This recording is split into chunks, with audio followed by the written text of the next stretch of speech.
Hey YouTube, welcome back to my kitchen. Tonight I'm going to be making banana bread with some very overripe bananas. I do not want them to go to waste, so I'm going to use them in some bread.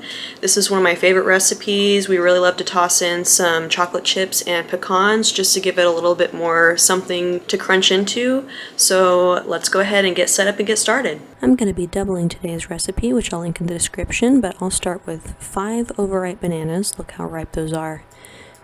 2/3 of a cup of butter. Half teaspoon of baking soda, a pinch of salt, a cup and a half of sugar, 2 eggs, 2 teaspoons of vanilla extract, and 3 cups of all-purpose flour. I'll be using my mixing bowl, but not my mixer. I'll just use a spoon. Let's start by peeling our bananas directly into the bowl.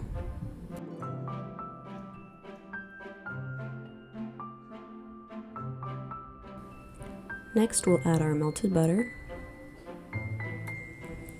baking soda,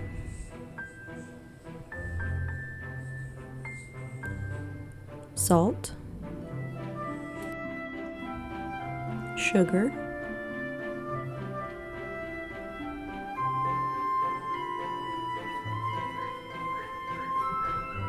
eggs,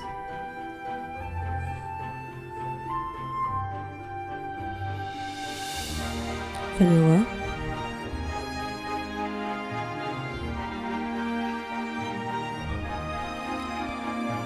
and finally the flour.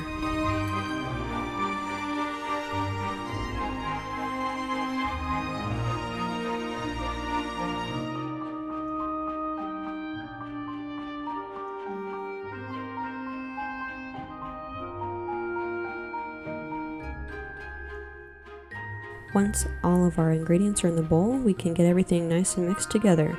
If you want, you can add these in a certain order and make it a little bit easier to mix, but I got everything mixed just fine, and I do like a little bit of banana chunks in our bread. I just think it gives it a little bit more pop of flavor, and with the chocolate chips and the pecans, it's just a really nice complement, so I'm not too concerned about having the bananas completely pulverized.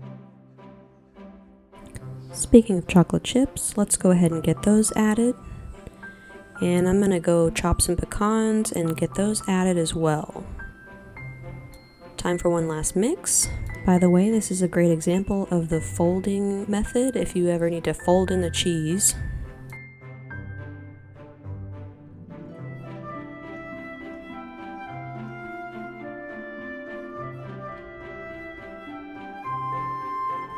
Now it's time to prepare our baking dish. I'm going to be using a 9x5 loaf pan, and I'm getting this really nice and greased up well with some butter.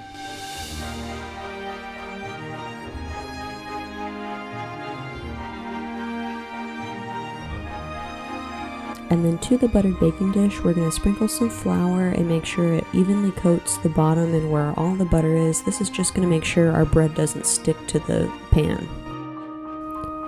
Next, we can add our batter to the prepared baking dish, and we will bake this in the oven set to 350 degrees for 50 minutes to an hour.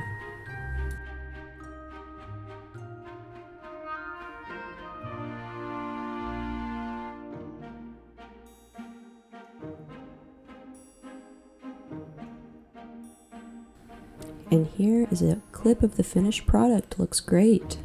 I actually doubled this recipe, so I actually got 2 loaves out of it. I hope you like this video, guys. Thanks for sticking around, and I'll see you next time.